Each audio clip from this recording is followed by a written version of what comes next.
Pricing has been revealed for the 2024 model, as in why they call it 2024, I don't know. It's really 2023, but whatever. Audi Q5 E-Tron Sportback. Wow, that's quite a mouthful. Now, it's a mouthful to say, but is this car worth considering? Is it worth buying? Well, that depends. Hello, my friends. Welcome to the channel. I'm the Electric Viking. My name's Sam Evans. I'm coming to you from Bangkok in Thailand. Great to see you. Welcome to all the new subscribers. Welcome back, everyone else. The Audi Q5 E-Tron. It starts at $75,000 US. In the US, should you, well, if you're in the market for one of these kinds of vehicles, should you consider one? Well, I'm going to give you my opinion at the end of the video on whether or not I think you should get this, or maybe a Tesla Model X, or something else entirely. Audi has announced US pricing for the 2024 Q5 E-Tron, which will be on sale very, very soon. And this is the facelifted and renamed variant of the e-Tron and the e-Tron Sportback. Now, Audi are doing some really, really bizarre things with their naming. They're changing all the names. Just reading the actual media release from Audi, I was confused. So I'm not going to even get into any of that.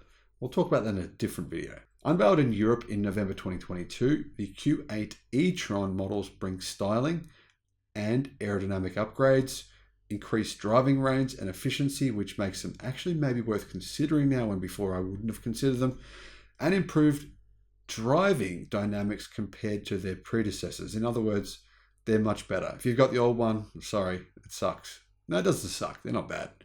But the new ones, it's a lot better. Now, this new model has two motors powering the rear axle, one in the front, together producing 496 horsepower, 370 kilowatt, Aussies and New Zealanders and everyone else, and 717 pound-feet of torque, or 973 newton meters. They should have just added an extra 27 newton meters so they could say 1,000 newton meters of torque. People would have loved that. It can do 0 to 62 miles an hour, which is 0 to 100 in 4.5 seconds. That's fast. But, you know, considering it's got nearly 1,000 newton meters of torque, I thought it might have been a little bit faster. Anyway, it's the fastest model. It can do 130 miles an hour or 210 kilometers an hour. So Audi have, I don't know why, restricted the speed. I mean, you'd get to 210 so fast. You get to that 130 limit so fast, and you just be like, that's it. I think that's kind of strange, considering some of the competition don't have those speed limiters. Not sure why Audi does that. One step down from that, you can get the 55 model with a combined power output of 402 horsepower or 300 kilowatt. Peak torque is 490 pound-feet, which is 664 newton meters. It does 0 to 62 in 5.6 seconds. That's, in my opinion, a better choice. The least powerful variant is the 50, whose power output is slightly lower than the 55s. That has 335 horsepower, 250 kilowatt, and the same torque output, which is 664 newton meters. It does 0 to 62 in 6 seconds, and it tops out at 124 miles an hour, which is 200 kilometers per hour.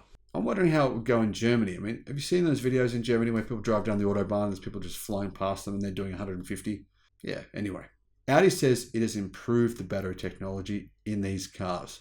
They are now 20% more energy dense than before. That's a big difference. The 55 and the S models get a larger battery pack with a total capacity of 114 kilowatt hours, while the 50 will come with a smaller 95 kilowatt hour pack. Still a pretty big battery. The former can store up to 104 kilowatt hours, while the latter has 89 kilowatt hour capacity. Now, I don't think it makes sense to quote unusable battery sizes. I think all companies should just have a standard. The standard is you only quote the usable battery pack size. If it's not usable, it's meaningless. Like, what's the point? It doesn't make any sense. So the actual battery sizes are 104 and 89 kilowatt hours. Now, with the facelift, Audi has lowered the vehicle's coefficient of drag, and between the two body styles, the Q5 Sportback model is, of course, more aerodynamic. It allows it to do 373 miles or 600 kilometers on one charge, compared to 360 miles or 580 kilometers in the SUV model. Now, yes, it will do more range. You're going to get that extra 20 kilometers out of the version with the swoopy back. I don't think it's worth it. I mean, extra 20 kilometers of range or an actually practically sized boot. Give me the practically sized boot. I'm going to stick my kids' bikes in the back. You always have some reason that a boot is good. You know, you come across, you think to yourself, well, I don't need a boot. I personally had a Toyota Orion for a little while, many years back. It's a sedan, of course. I couldn't even fit a single dining chair in there. I was driving along the street, saw a brand new dining table set. Thought, why are they throwing that thing out? That looks amazing. I'll replace my chairs. Tried to fit some in, couldn't even fit one in there. So yeah, bigger boot, in my opinion, is the better choice. So that smaller battery pack, what range will you get with that one? Well, that one will give you around 480 kilometers of range in its more practical size version. However, the Sportback will give you 500 kilometers of range. That's 311 miles. Now, those numbers are on the WLTP test cycle. They're not EPA numbers. So what are the specs in terms of charging? Well, the E-Tron comes standard with an 11 kilowatt onboard charger, which can optionally be upgraded to 22 kilowatt if you want to pay Audi more money. Vehicles with a smaller battery pack will be able to DC fast charge at 150 kilowatt speeds, and those with the larger pack get a boost to 170 kilowatt. Recharging to 80% takes 28 minutes for the small battery and 31 minutes for the big battery. Now, these cars are fairly expensive considering that charging speed. I think that's something Audi has a lot to work on. I mean, if you can get 350 kilowatt charging speed in its basically brother car, I mean, you know, Porsche Taycan. I mean, it's not quite the brother car, but it's made from the same family of cars. 350 kilowatt charging. Then you've got Hyundai and Kia EVs with 350 kilowatt. Then surely in this price level, Audi should be making the charging speed quicker than that, in my opinion. That's one of the drawbacks here. So the pricing starts $75,500 for the smaller battery pack version with the smaller, less powerful motor. And if you want the Sportback version, so the more swoopy aerodynamic version, you're going to pay an extra $3,000, $78,900 US. Plus, there is a $1,000 destination charge. Now, the prices for those two models are below the 80,000 MSRP cutoff. So, depending on how much you make, more than likely you'll be eligible for the $7,500 tax credit, bringing those prices down to being much more reasonable. I mean, you're looking at about $70,000 for the Sportback model, the non-Sportback model. You're looking at about $67,800. That's pretty good. But unfortunately, that's pure fantasy because they're not made in the United States. These are actually made in Belgium. So you won't qualify for those incentives, meaning the price is the price. There are no deals here to be made in terms of getting the $7,500 credit. Well, speaking of deals, the US is currently negotiating with Europe on whether or not they'll come to some sort of agreement here. I don't think they will, but it's possible. Audi is only offering the biggest battery for the Q8 e-Tron lineup in the United States right now.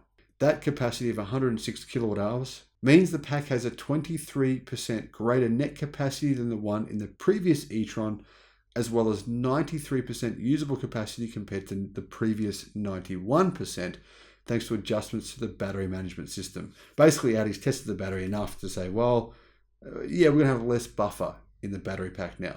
As a result, the 2024 Q8 Sportback e-Tron with Ultra package is expected to deliver an EPA range of 300 miles. That's 30% more than the 2023 e-Tron Sportback. I mean, 30% more. That's a huge, huge difference. Now, pretty much all models will feature Audi's two-screen display. You've got an upper 10.1 inch and a lower 8.8 inch display, sort of positioned like that and like that. Is it better than having, say, a big screen only like what's in the Tesla Model 3, the 15-inch screen? Don't know. It depends on who you ask. Personally, I would say no, but it depends on how you like things done. If you're an Audi fan, you'll probably love the way they've done it, and they do make beautiful interiors. Their interiors clearly are definitely at a different level to, say, a Tesla vehicle. Very, very nice. I personally rate Audi interiors above pretty much any of the competition. I think they're better than Mercedes and BMW. I have owned a couple of BMWs in the past. Audi interiors are just really, really nicely done. So those prices that I've just quoted, they are the actual prices for the bigger battery pack. Audi have decided, yep, that's the one Americans would want. They'd want more range. They'd want the 300 miles of EPA range. So that's what we'll give them. Is this car worth considering? Well, there's not a lot of options actually in this area. in terms of luxury electric vehicles this size. Now, is this car as big as the Tesla Model X, which you could cross-shop it with? Well, no, it's not. It's a bigger car than the Tesla Model Y, but it's definitely a fair bit smaller than the Tesla Model X, especially when you look at the actual interior dimensions. The interior dimensions of the Model X are a lot bigger than this car. So yes, you definitely could buy it instead of the Model X, but if you need 7 seats or you need a big boot, then this is not the car for you. That would be a car like a Model X or maybe something else. Now, to give you an idea on the sizing, the Model X is 198 inches long and the Q5 E-Tron is 193. But because of the way that they're actually sized, that extra 5 inches, it's actually a pretty significant difference between the two of them. However, I think people will still cross-shop the two.